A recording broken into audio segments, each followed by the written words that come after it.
Mesdames et messieurs, l'heure est très grave du côté de l'Ukraine, plus précisément à Kiev et sur tout l'ensemble du territoire ukrainien. La Fédération de Russie vient de passer encore à l'acte avec une pluie de raids aériens sur le territoire de Volodymyr Zelensky dans la nuit du mercredi à jeudi. Pendant que le monde entier est concentré sur la résolution de ce conflit, mais Vladimir Poutine montre que lui, il n'est pas prêt. Poutine montre que lui, il va faire la guerre si Volodymyr Zelensky et ses alliés n'acceptent pas ces conditions. Vladimir Poutine montre encore qu'il est déterminé mais à en découdre avec ce système ukrainien nazi qui continue de vouloir emmerder l'intégrité territoriale de la Fédération de Russie. Alors, chers dames, chers messieurs, on nous annonce des multiples dégâts collatéraux côté ukrainien. On nous annonce même de perte de vies humaines qui a été recensée. Alors, il s'agit d'une pluie de une pluie de 117 drones qui viennent d'être versés. Hormis ce qui s'est passé hier, parce que hier la Russie a fait très fort. Aujourd'hui encore, la Russie a posé l'acte. Mesdames, Mesdemoiselles et Messieurs. Alors, ça montre encore une fois de plus que M. Vladimir Poutine balaie toutes les menaces de M. Donald Trump. Ah oui, pour un cessez-le-feu, pour cette trêve qu'ils ont imposée à la Russie, que Poutine n'est pas prêt à accéder ou bien à accepter cette trêve qui vient d'être imposée par le régime américain et Kiev contre la Fédération de Russie. Alors, Vladimir Poutine poursuit son conflit, mais de la plus belle des manières. Mesdames, Mesdemoiselles et Messieurs, l'heure est grave en Ukraine. C'est très grave. Ce sont eux qui n'ont pas de matériel, ce sont eux qui n'ont pas d'armement, et eux aussi, les Ukrainiens ont visé sur le territoire russe. Ils disent de trêve, ils parlent de trêve, mais eux aussi lancent. Vous comprenez? Eux aussi ont visé sur le territoire de la Fédération de Russie. Mais comment vous visez les Russes et ils ne vont pas vous viser? Et c'est vous qui voulez une trêve en Ukraine. Mesdames et messieurs, voyons voir ce que l'on nous dit venant tout droit du ministère de la Défense russe et aussi des médias locaux. Et aussi ce que l'Ukraine nous dit par rapport à ce que la Russie a fait sur son territoire. Mais c'est du lourd. Mettez beaucoup de j'aime. Partagez la vidéoconférence partout à travers le monde. Sécurisez la vidéo au maximum et mettez beaucoup d'avis en commentaire. Abonnez-vous si vous n'êtes pas encore abonné à nos multiples canaux de réalisation YouTube, Facebook. C'est très important et ça ne vous coûte que quelques secondes. Ce n'est pas payant, c'est gratuit. Vous comprenez? Voilà. Ceux qui sont sur Facebook, vous cliquez sur suivre. Sur YouTube, vous cliquez sur s'abonner juste là. L'Ukraine dit avoir détruit 74 drones russes au cours de la nuit du mercredi à jeudi. La Russie affirme à son tour avoir abattu 77 drones ukrainiens. Donc, la Russie visait, l'Ukraine visait. Mais l'Ukraine n'a pas assez les moyens. Vous comprenez? La Russie a assez de moyens pour pouvoir faire face à l'Ukraine et à tous ses alliés. Alors, mesdames et messieurs, selon l'armée de l'air ukrainienne, 117 drones russes ont été lancés dans la nuit de mercredi à jeudi. Dans la nuit de mercredi à jeudi, au-dessus de 11 régions ukrainiennes, 74 d'entre eux ont été interceptés, selon ce que l'Ukraine nous dit, selon son communiqué publié sur Telegram. Tandis que 38 ont disparu sans causer de dégâts. Toujours, ça disparaît toujours. Ça part où? Parce qu'on ne retrouve pas ces drones en Pologne, on ne les retrouve pas en Finlande, en Lettonie, on ne les retrouve pas là-bas, mais quand ça disparaît, ça part où? Ces 38 ont atteint leur cible. Oui, ça a atteint leur cible. Je vais entrer dans les déclarations de perte, les repos éternels, vous allez comprendre. Ces gens pensent que ils sont très malins, ils pensent qu'ils sont sages, vous comprenez? Alors, c'est juste pour permettre à leurs alliés de continuer d'envoyer, que comme vous envoyez là, ça nous aide. Vous voyez, nous ne sommes pas touchés parce que vous envoyez. Vous comprenez? Alors, on disparaît à cause, sans causer de dégâts.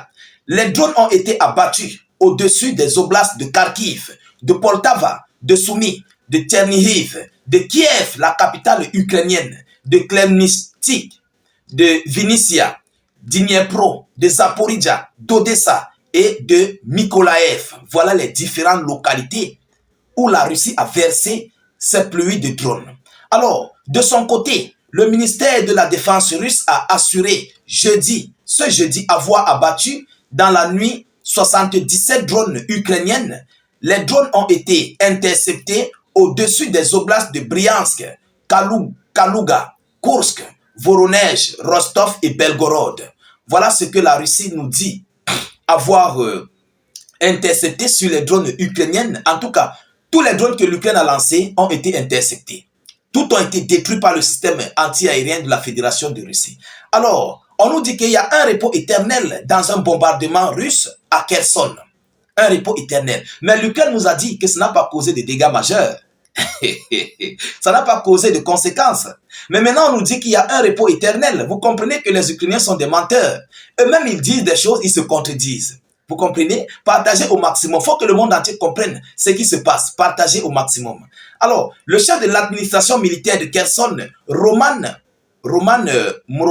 Moroshko, a fait savoir jeudi sur Telegram qu'une personne avait été envoyée au repos éternel lors d'un bombardement russe ayant touché la ville située dans le sud de l'Ukraine. Une femme a été grièvement touchée, grièvement blessée dans le bombardement, a-t-il ajouté. Un autre bâtiment, un autre habitant a été blessé par un obus alors qu'il se trouvait dans sa voiture, a poursuivi dans un autre message le responsable militaire. Par ailleurs, il précise qu'une partie des habitants se retrouvent sans électricité après ces attaques russes. Est-ce que vous comprenez? Une partie des habitants se retrouvent sans électricité après ces attaques russes. Cela veut dire quoi? La Russie a atteint ses cibles. Avec quoi? Avec des drones. Vous savez, Vladimir Poutine a compris, les Russes ont compris que avec l'Ukraine, il faut combattre avec des drones. Mais avec l'OTAN, on se prépare à une attaque féroce, très féroce. Et oui, mesdames, mesdemoiselles et messieurs, aujourd'hui, la Russie verse plus de drones que de missiles. Vous comprenez? Ça doit vous dire quelque chose. La Russie se prépare à la guerre. Parce que les Occidentaux, en fait, leur but était d'affaiblir militairement la Russie pour faire dépenser l'armada de combat russe. Vous comprenez? Mais tel n'a pas été le cas. Les Russes avaient compris l'affaire et ils sont passés à une autre stratégie supérieure que ce que les Otaniens pensaient. Oui, parce que l'Ukraine utilisait plus de drones, mais la Russie frappait avec plus de missiles. Mais les Russes avaient compris que nous ne devons plus gaspiller, nous devons nous lancer dans les drones. Et aujourd'hui, ces drones effectuent les mêmes opérations que des missiles. Est-ce que vous comprenez? Les infrastructures sont détruites, les bâtiments sont détruits et beaucoup de choses sont détruites. Et ces drones détruisent même des blindés, des chars sur les lignes de front. Mesdames, Mesdemoiselles et messieurs, aujourd'hui, l'Ukraine est en train de subir des lourdes pertes sur l'ensemble de son territoire, sur les lignes de front et de tout ce qui s'ensuit.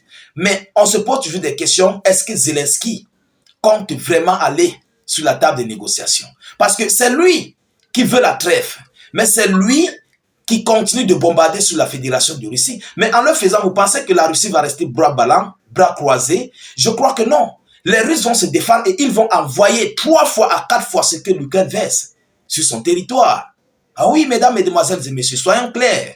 Les Russes produisent, ils fabriquent. Ça sort des usines, ça passe directement au front. Ça sort des usines, ça passe directement pour frapper et une partie part en stock.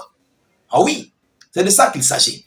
Alors, voilà ce que la Fédération de Russie vient de faire cette nuit du mercredi à jeudi 13 mars 2025.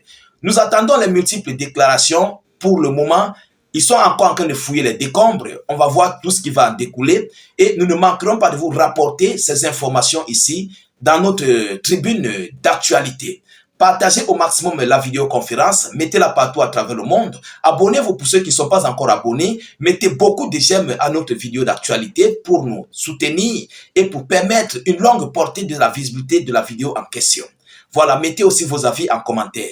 Je vous reviens tout à l'heure pour une prochaine série d'actualités. Soyez encore salués une fois de plus. Ciao, ciao.